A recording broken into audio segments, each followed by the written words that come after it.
Seguimos en Negocios Televisión, pendientes de la última hora, mirando también al mejor análisis geopolítico en una jornada marcada por el canje de prisioneros anunciado por parte del presidente de Estados Unidos, por parte de Donald Trump, mirando también a las declaraciones por parte de Sergei Lavrov, ministro de Asuntos Exteriores ruso, que cuestionaba la legitimidad de Volodymyr Zelensky, pero mirando también a la tensión en Oriente Medio con las conversaciones nucleares entre Irán y Estados Unidos y mirando la nueva escalada en Gaza con nuevas operaciones anunciadas por parte de Benjamin Netanyahu. Vamos a analizar estas cuestiones con Eduardo Irastorza, profesor en OBS Business School. ¿Qué tal, Eduardo? Buenas tardes.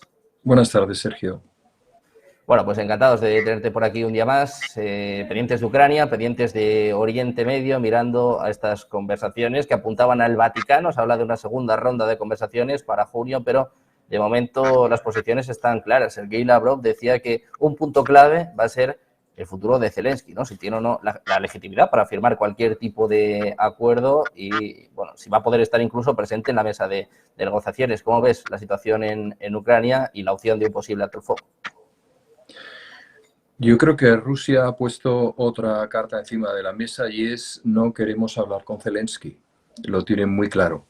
Eso exigiría movimientos dentro de la cúpula ucraniana, porque difícilmente aquel político que ha estado defendiendo a capa y espada la integralidad del territorio ucraniano va a ser el que negocie una cesión de territorios.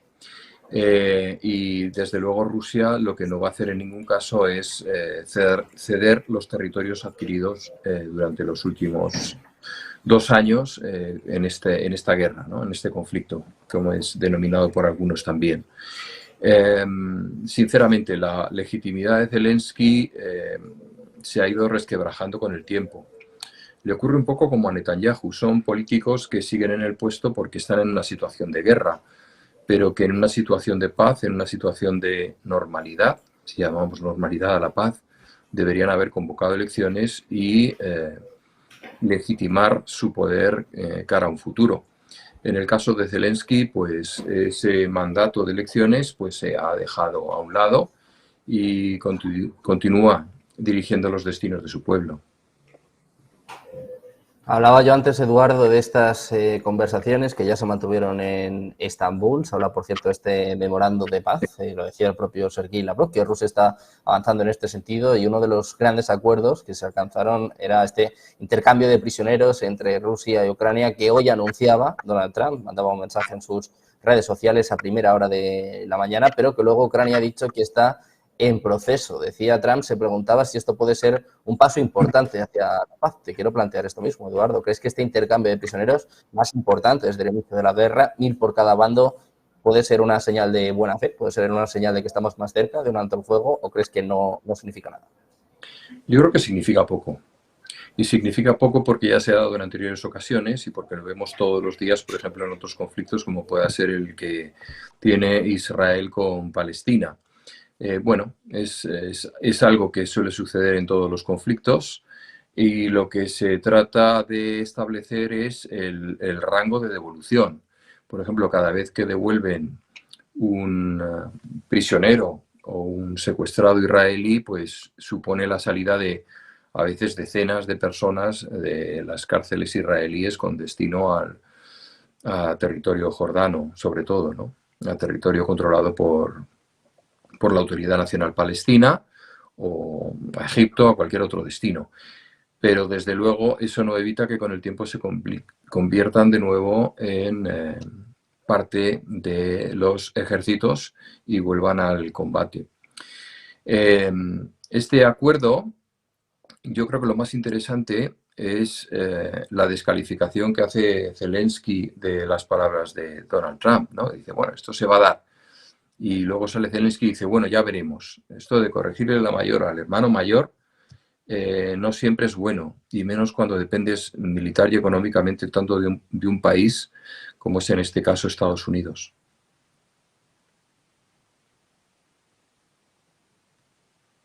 Estados Unidos, pendientes de Rusia y de Ucrania. Te quiero preguntar también, Eduardo, en medio de estas conversaciones la escalada que también se está viviendo en las últimas horas, porque claro, estamos hablando de intercambio de prisioneros, estamos hablando de una posible segunda ronda de conversaciones, apuntaba incluso al Vaticano como sede, pero la realidad es que estamos viendo ataques masivos contra Moscú. Se habla en torno a los 1.200 drones en los últimos 3-4 días.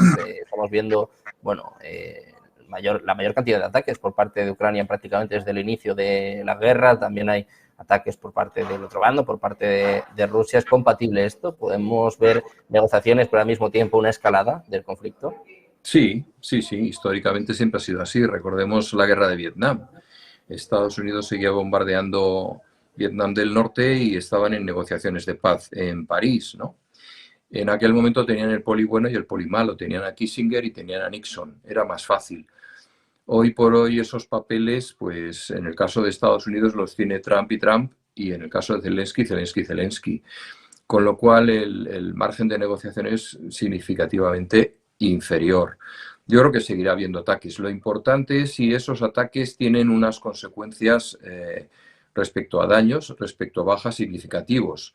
Si fuese así, desde luego, la escalada militar, la escalada del conflicto, la escalada bélica, estaría servida.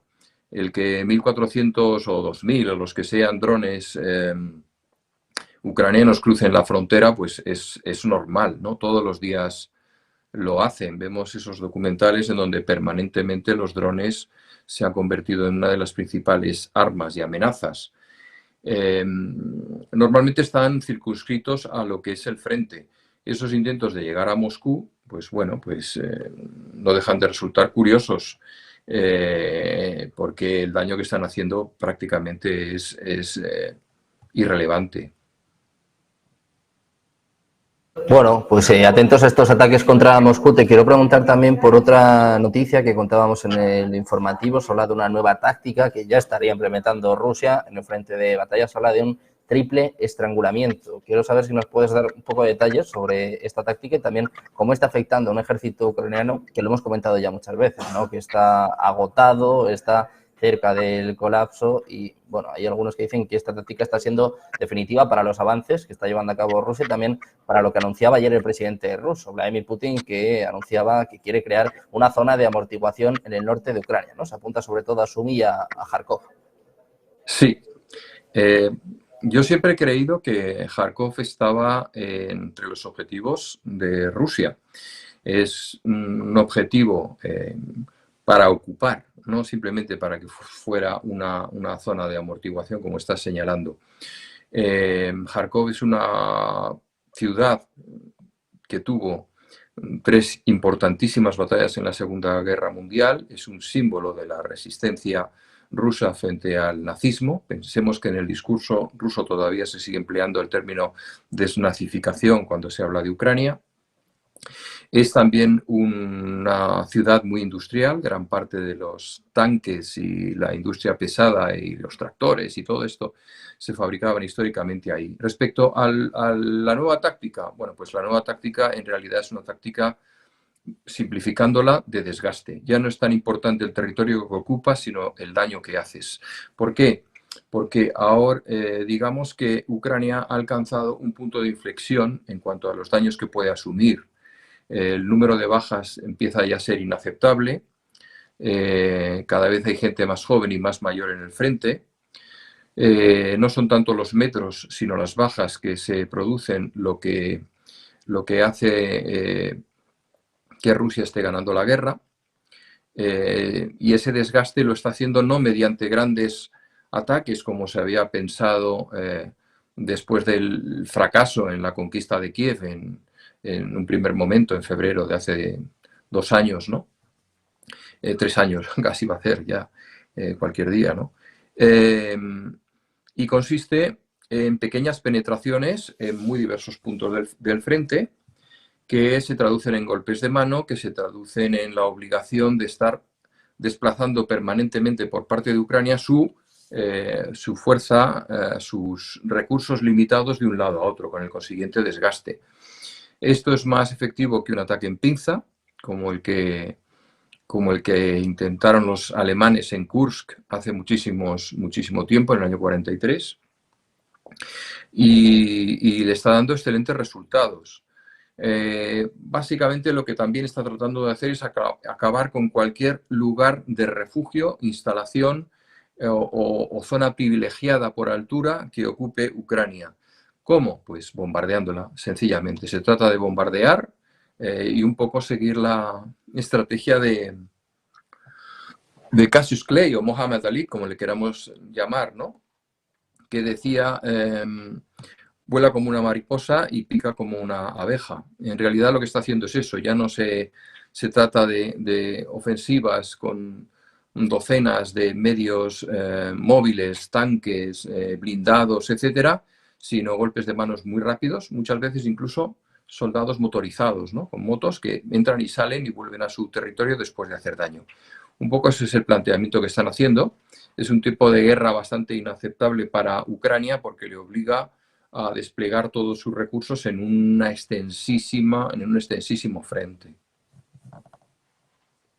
Pues la mirada que está puesta en el conflicto en Ucrania también cada vez más tenemos que volver a mirar a lo que sucede en Oriente Medio con las últimas amenazas por parte de Netanyahu, que hablaba de apoderarse de toda Gaza. Decía que Jan Yunis también era una zona de combate, aparte bueno, de cómo está la situación con la hambruna, con lo que desgraciadamente está sucediendo en Gaza. Vemos cada vez una reacción internacional más fuerte, Eduardo. Te quiero preguntar por esto. Macron, Starmer, Donald Tusk, algunos de los principales líderes europeos que han respaldado desde el principio a Netanyahu, o bueno, se han metido con él, pero poquito, ¿no? Pues si acaso se enfadaba. Ahora parece que empiezan a plantarse. Estamos viendo un cambio, un giro con lo que está ocurriendo en Oriente Medio. La gente está empezando a darse cuenta, bueno, de la brutalidad de lo que está llevando a cabo Israel. Bueno, lo que está claro es que Israel tiene un objetivo muy claro, que es desplazar a toda la población palestina de la Franja de Gaza. Y no va a parar hasta que lo consiga. Por lo menos mientras Netanyahu está al frente o las personas que le apoyan. Esto es algo que es una crisis humanitaria brutal en la zona, brutal, a la cual Europa no puede permanecer indiferente. De ahí que los políticos pues señalen que hay que parar, pero no acaban de entender que la estrategia israelí, repito, es que no quede ni un solo palestino en Gaza.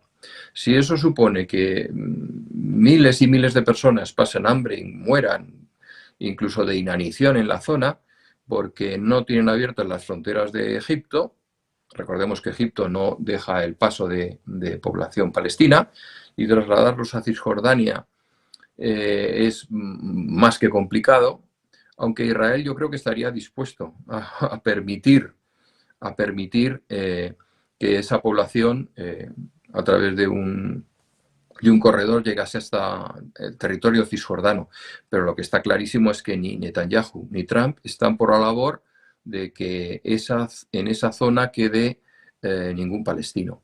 Y lo vamos a ver en los próximos meses. Lo vamos a ver porque Estados Unidos también va en ese escenario en donde no haya población potencialmente conflictiva, pues va a instalarse y incluso es fácil pensar que sea una base de avituallamiento y una presencia permanente de apoyo y una excelente puerta para sus intereses militares en la zona. No olvidemos que en Siria está también muy comprometido Estados Unidos.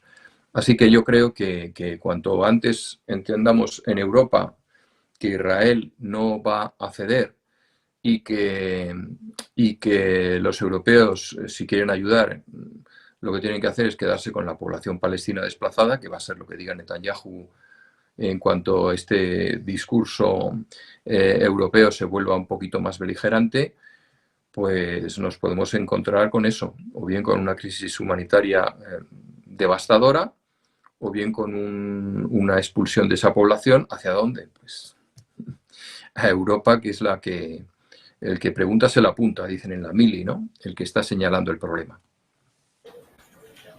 Hay preocupación por lo que pueda pasar con Israel. Decías tú, Eduardo, que no se va a Sí. detener, que no va a ceder. El principal objetivo de Israel desde el principio ha sido Irán y esta semana hemos visto muchas informaciones en este sentido. La inteligencia de Estados Unidos habla de un ataque inminente contra instalaciones nucleares iraníes. Hoy Irán y Estados Unidos, por cierto, están conversando en Roma, están con estos acuerdos, estas conversaciones nucleares.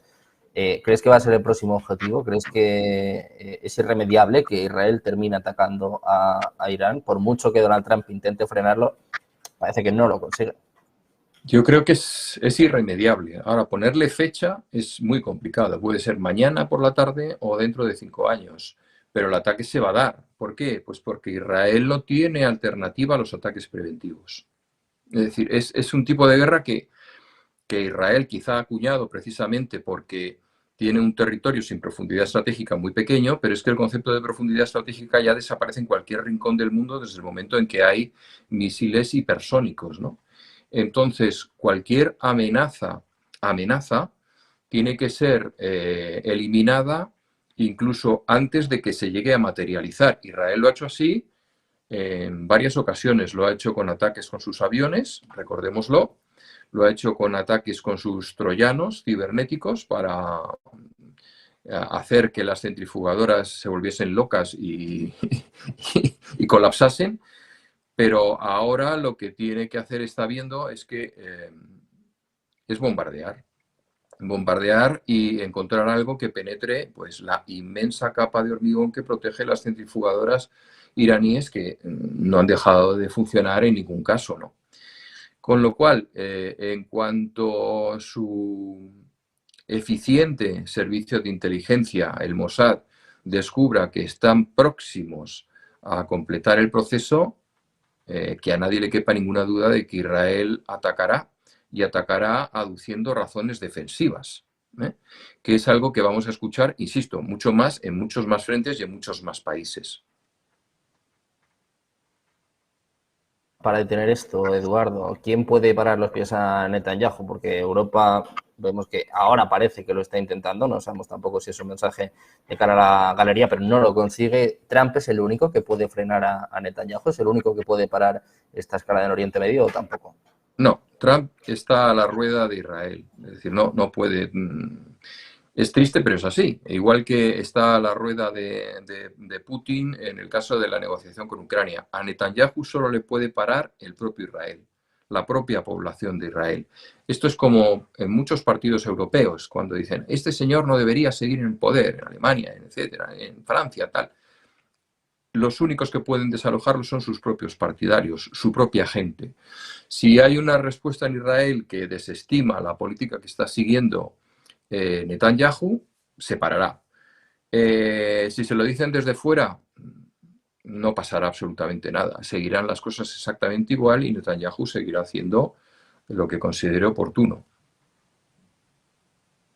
Bueno, pues pendientes de Netanyahu, pendientes de la escalada en Oriente Medio, mirando también a lo que sucede en Ucrania. Seguimos con la tensión geopolítica. Eduardo, muchas gracias como siempre por darnos cuenta de ello. Gracias como siempre por tu análisis. Un placer tenerte por aquí. Muchas gracias. Muchas gracias, Sergio. Buen día.